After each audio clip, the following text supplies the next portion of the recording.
from 24 Hour News 8. We, the jury, find the defendant guilty. A father guilty. Now what's next in the search for his daughter, baby Kate, plus revealing details from a juror. What did they think of the mother? It will always be there. The picture of him will always be there. A bicyclist killed by a Grand Rapids city truck. Tonight, his family tells us even a large settlement worth hundreds of thousands of dollars won't replace the man they loved. And a special night in Hudsonville, why hundreds packed the high school gym, all for a little boy. Hi, everyone. Thanks for joining us tonight. I'm Brian Sterling. And I'm Susan Shaw. This is 24 Hour News 8 at 11. Watching out for you on air, online, on the go. This is 24 Hour News 8. Temperatures are dropping tonight, and tomorrow is not going to be a very nice start to the weekend. Storm Team 8's chief meteorologist Bill Steppen tracking some very cold rain headed our way. Bill? That's right. First of all, we got a freeze warning up for all of these counties. As you can see, the freeze warning covers Mecosta, Montcalm County, and Newaygo and Oceana County off toward the northeast.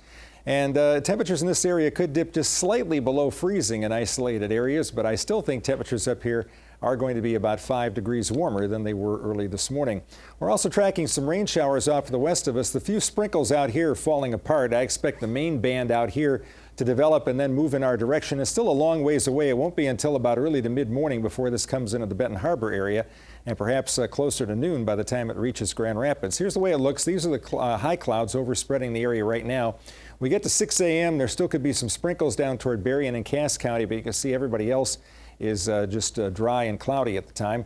As we get toward the noon hour, you can see the more significant rain developing. The purple here indicates that there could be a couple of snowflakes mixed in, but temperatures will be well above freezing, so any snowflakes would melt as they hit the ground. Roads will just be wet. During the afternoon, this band stops and then starts heading down. Big Rapids north may not see much of anything out of this system. Coming up, we'll talk about what's ahead for Sunday and next week. Bill, thank you.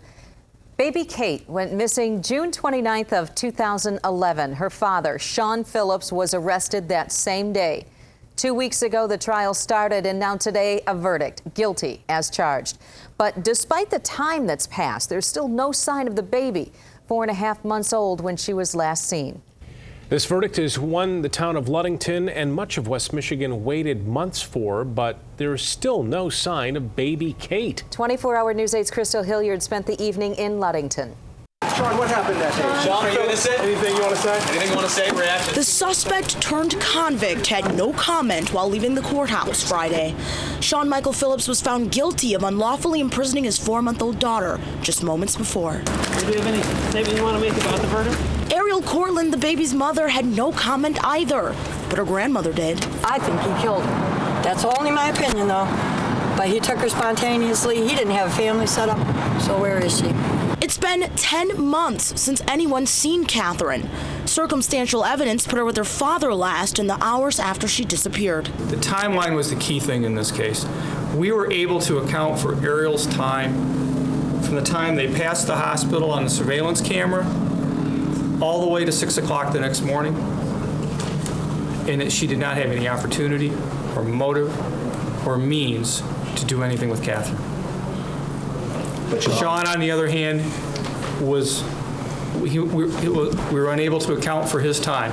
We were unable to account for his locations. The defense has countered that claim by pointing the finger right back, maintaining Ariel was the last one seen with baby Kate. He's told from the beginning exactly what happened that day. It has not changed. It's not a story that he came up with, because it was the same the whole time. It was the facts. Now, if you want to chase the story, I think you should be looking elsewhere. In the case of the father on trial, even with the guilty conviction, there's not much to celebrate. Although the 10-day trial is finally over, there's no closure here. Not yet. She was so sweet, and she was beautiful.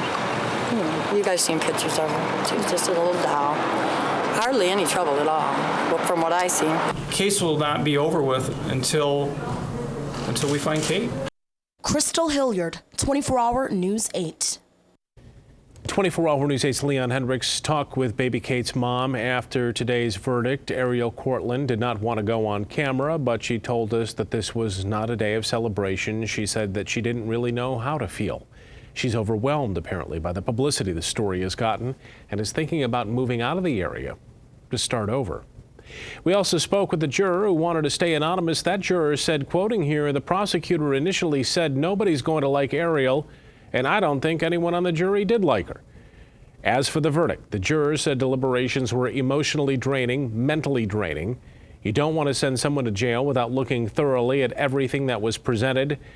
Quoting, continuing here, "The worst thing that the trial was coming in there and saying guilty. You're changing someone's life. His life will never be the same again." We have covered this case every step of the way. Right now on WoodTV.com, we've got a photo gallery that will walk you through the trial's key moments. Just click on the Baby Kate trial picture in the top right-hand corner of your homepage. A grieving family is finally getting some closure after a deadly accident nearly 3 years ago. New tonight, 24-hour News 8's Marley Ginter sat down with a family member. Marley? Well, Sue, the city of Grand Rapids will now pay hundreds of thousands of dollars after a dump truck driver hit and killed a man in May 2009. Tonight, a family member says the money helps, but is not enough. 55-year-old Greg Simeon rode his bike everywhere. He had a medical condition that kept him from driving. He loved people. He's a good Christian man. A man who took care of both of his parents until they died. But nearly 3 years ago, Simeon's bike ride was tragically cut short. Just seeing what he went through, his last 5 minutes of his life, was very tragic.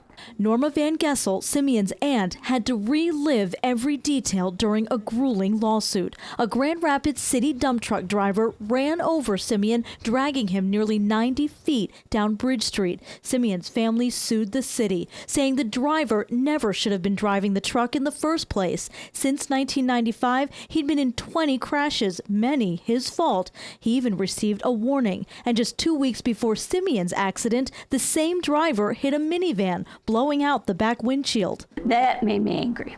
That part of it made me angry. The city settled, now forced to pay Simeon's family $725,000.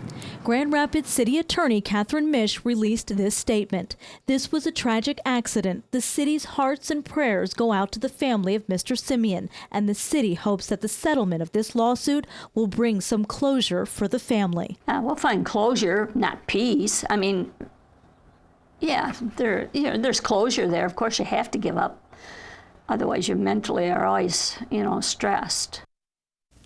I asked Simeon's aunt if the settlement is enough. She said her godson's life is certainly worth more than $725,000, but at least it will help his sister, who's battling health problems. Sue? Marley, thank you. New since 6 o'clock, we are learning more about the 72-year-old Muskegon Heights man found beaten and stabbed in his home today. A family member says restaurant owner Alvaro Loera is the second person in his family to be murdered. That family member tells us his son Alfonso Loera was shot and killed in 2000 during an attempted robbery. He was just 35 years old. Meanwhile, a relative found the elder Loera just before noon today, stabbed and beaten in his home. State Police crime techs spent most of the day combing the area for evidence. Police are saying little about the case, only that they have not identified any suspects. Loera started 2 restaurants in the Muskegon area, Flamingo 1 and Flamingo 2. A 4-year-old boy who would have turned 5 in 2 days drowned in a cold water swimming pool. Yesterday, the boy, Angel Hernandez, was apparently playing with another child at a home near his uncle's house when he went through an open gate and into the pool area. The other child ran to get help, saying that Angel, who was in 2 to 3 feet of water, was not moving. Police are investigating to see if any laws were violated. If you have medicines or even drugs that you need to get rid of, there is a chance for you to do that tomorrow safely. The events are part of the 4th annual National Take Back Meds Day. In Wyoming, you can drop off your drugs at Metro Health's campus. In Holland, the drop-off site's the Holland Public Safety Department. It all runs from 10 until 2. Police will take any type of drug, no questions asked. The idea is to keep the drugs from getting into the water system. Also tomorrow, a Little League field in Grand Rapids will be dedicated to one of the victims of the Roderick Dantzler shooting rampage. 10-year-old Marissa Emkins was one of 7 people shot and killed by Dantzler last summer. Marissa played Little League at Riverside Park on Monroe. Tomorrow at 10 a.m., the league will dedicate that park to her. This tiny little gas station is now owned by GVSU, and it's apparently worth $1 million. We've learned Grand Valley purchased the Admiral on Fulton Street for $1 million. The property is near the center of the downtown Pew Grand Rapids campus. And the building is expected to be demolished, though, this summer. The college has not said what it plans to do with the property. The third round of the NFL draft is now over, and Holland native Kirk Cousins is still waiting, and he'll have to wait another day for his name to be called. The Spartan QB among the top quarterbacks still on the board. The fourth round begins tomorrow. The Detroit Lions used their second-round pick to draft Oklahoma wide receiver Ryan Broyles. In the third round, the Lions drafted cornerback Dwight Bentley. Sports director Jack Doles will break down those picks coming up in sports.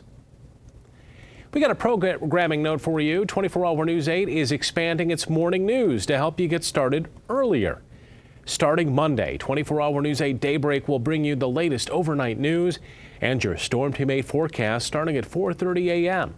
Brett, Emily, and Terry will be here to get you ready for your day every weekday, now from 4:30 until 7. We invite you to join us.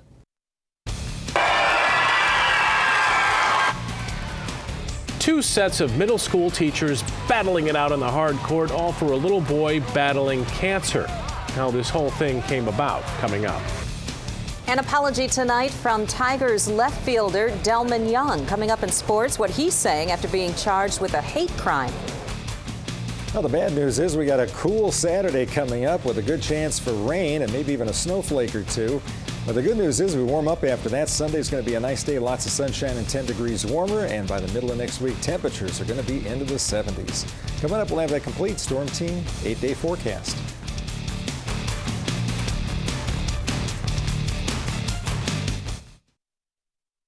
Watching out for you, this is Storm Team 8. Well, it's been 8 days since we had a high and low temperature combined that were warmer than average here. We're not used to that, and the cool air continues tonight. This is a freeze warning for Oceana, Newaygo, Mecosta, Montcalm, Ionia counties off toward the northeast. There won't be everybody here, but certainly isolated areas could see temperatures down to 32 or below. At the current time, it's down to 37 at both Big Rapids and Mount Pleasant, and those are the areas up here where there's still some clearing and the possibility of temperatures dipping down below 32. Elsewhere, with the clouds coming in, I think temperatures stay above freezing. We'll hold in the mid to upper 30s for low temperatures. And as you get down toward Benton Harbor, the temperature may not get much below 40 here overnight tonight. Wake up in the morning, you'll find lots of clouds out there. Temperature at 36 degrees, bottoming out. Cloudy skies expected to hold throughout the entire day. We'll start to pick up some showers from southwest to northeast across the area. Showers may not quite get to Big Rapids. Just about everybody else should get wet. Could be a snowflake or two mixed in, but temperatures will be on the warm side, so I don't think there'll be much of anything there. And winds will be out of the east at 10 to 15 miles an hour. Combine that with temperatures in the low to mid 40s. That's going to be kind of a cold Saturday here for us. Again, the rain's still a long ways away. These few sprinkles near Chicago are going to die out. Main area of rain will develop and move in our direction. Probably not till about 8, 9, 10 o'clock before it really gets cranked up here off to the southwest of Grand Rapids. So if you got some errands to run real early yet, you may stay dry. Winds are fairly light out there right now. They are going to pick up out of the east here during the day tomorrow. So here's what we're tracking for you. Dry weather overnight tonight. Rain is likely in most areas tomorrow. There's only a chance of rain once you get north of Kent County. Not a sure thing there. A very slight chance somebody might see a snowflake mixed in. Most areas will likely not see that. And a freeze is possible again early Sunday as temperatures get down into the low 30s. But that'll be about the last one we'll have to worry about here for quite a while. 46 degrees here in Battle Creek tomorrow. You'll see your rain develop maybe around 9, 10 o'clock in the morning. East wind at around 10 to 15 miles an hour. If you're in the Holland area, rain perhaps at 10 to 11. 48 degrees. Showers will be continuing through at least early afternoon and maybe even into the late afternoon period. Grand Rapids, our showers arrive before the noon hour. Temperature about 47 degrees. A cloudy and rather raw day. Here's a forecast of how much rain we're going to see, and you can see it starts down in the southwest, works its way off to the north. Once you get to Big Rapids North, there may not be much of anything, but in the main band, we could see as much as half an inch of rain developing during the day tomorrow. So, well, we'll kind of forget Saturday out there. 80% chance of rain. Chance of rain diminishes quite a bit as you go north of Big Rapids. Sunday, much better. Cold in the morning, but 58 to 60 during the afternoon. Monday, we'll see some showers develop late. A rainy period shaping up. We could see an inch of rain from Monday afternoon through Thursday, but temperatures do get up into the 70s here for the middle of next week. That's what counts. Good. Yeah, that's right. We'll look ahead a little bit. Looks good. Thank you. Teachers face off on the basketball court for a good cause. What they're playing for next.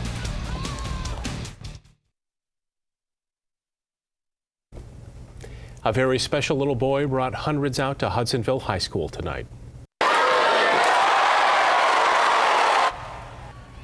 The staff of Riley Street and Baldwin Street Middle Schools faced off on the hard court tonight to raise money for Spencer Meyer. Spencer is a kindergartner at Georgetown Elementary, and both his parents are teachers in the district. Spencer is fighting acute lymphoblastic leukemia, making the night even more special. Everyone got decked out in orange. That's the color that represents leukemia awareness. And the entire game was organized by an 8th grade student. We needed to do something more. I mean, they go to our church and we've seen them regularly, and I don't know, I just felt the need to. Admission to tonight's game was free. All the donations are going to help Spencer's family pay the medical bills. A massive college sporting event will come to Grand Rapids tomorrow. We were there when the Grand Rapids Rowing Association announced it will hold its 2012 regatta right here in Grand Rapids. There will be 1,500 rowers from 25 colleges and universities, including Grand Valley State, Michigan State, the U of M, and Northwestern. Organizers say they're expecting at least 1,000 spectators. It's on the Grand River from 8 in the morning until 5 at night. The latest on the NFL draft coming up next.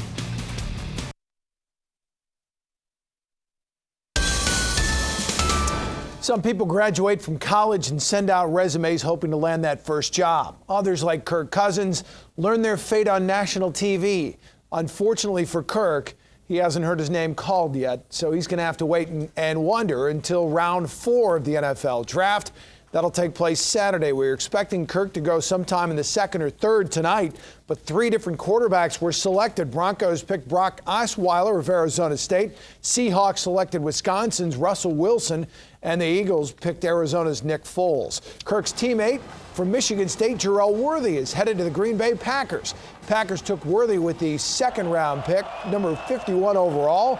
Michigan defensive tackle Mike Martin was taken by the Tennessee Titans in the 3rd round. Lions selected in the 2nd round wide receiver Ryan Broyles. Really high on this pick they are. Broyles has the all-time record for receptions by a BCS receiver, but he suffered a torn ACL this year. That's why he dropped down. They're going to take some time, let him rehab, but they believe they've got a real steal there. In the 3rd round, picked up cornerback Dwight Bentley out of Louisiana Lafayette. He had 3 interceptions last year. Lions introduced their 1st round pick in Allen Park this afternoon. Riley Reif, a versatile offensive lineman from the University of Iowa. He says he's been to East Lansing, he's been to Ann Arbor, but never Detroit. But he is very excited to go there and play for the Detroit Lions. Major League Baseball news, Tiger outfielder Delmon Young was arrested early this morning. He was arraigned and released on $5,000 bond this afternoon. Young faces misdemeanor aggravated harassment charge. Police say Young got into a fight with a group of men outside the team's Midtown Manhattan hotel and yelled anti-Semitic epithets. Young has since apologized. He released this statement saying, "I sincerely regret what happened last night. I apologize to everyone I affected.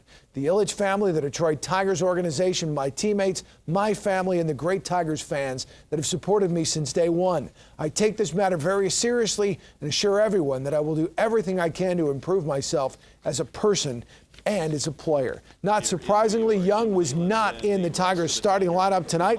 They opened a series in the Big Apple against the Yankees. Jim Leyland feeling pretty good because he had Justin Verlander on the mound. But in the 1st inning, Verlander gives up this little duck snort to Alex Rodriguez.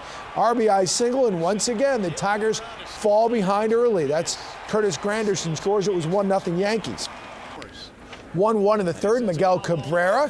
Little hole there between 1st and 2nd. He finds it, base hit, scores Austin Jackson. 2-1 Tigers. Next batter, Prince Fielder. Back-to-back singles for the Tiger Sluggers. That's a good sign. Tigers take a 3-1 lead. Another run comes around. They were down 4-3 in the 6th inning. Austin Jackson way back into the gap in left center, or right center. That one's off the wall. A double, scores 2, and the Tigers took a 5-4 lead at that point. But in the 6th inning, the defense lets Verlander down. Don Kelly misplays the fly ball. That'll score a run. Made it 6-5. Game tied 6-6 now. In the 9th inning, Alex Rodriguez at the plate and just gets by Alex Avila. Pass ball, game winner. Yankees win 7-6. What a struggle for Detroit. Whitecaps 2-1 winner in Quad Cities tonight. On the ice, the Kalamazoo Wings are Michigan's last hope for a hockey championship this season. They're in the ECHL Eastern Conference Finals right now. Started a best-of-7 series against the Florida Everblades. First period, no score. Bobby Raymond puts it top shelf. 1-0 Everblades. Second period, they add to the lead. Trevor Briss, he's going to skate past the defender. Makes it 2-zip. That's your final score. Everblades lead the series 1-0 to none. Game 2 tomorrow night. Round 2 of the Stanley Cup playoffs is underway. Phoenix Coyotes and Nashville Predators. Red Wings wish they could have done this against Pecorine. That's Radim Verbato. Wicked wrister. It was 1-0. Still in the first period. Look at the crazy carom off the end boards. Brennan Yip scores. Tied the game 1-1.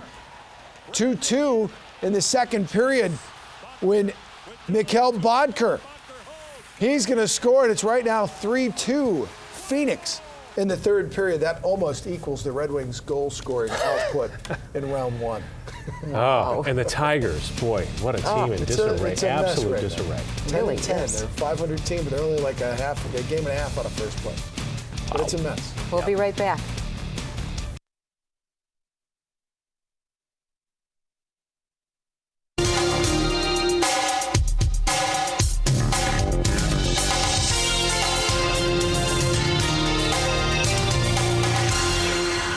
Cloudy skies, a band of rain comes up on Saturday. A cool day for late April. Temperatures only in the mid-40s much of the day. Better on Sunday with the sun back out. Temperatures upper 50s to around 60 during the afternoon. It's warming up slowly but surely. Okay, Phil, thank you. Thanks for joining us tonight. Have a good night.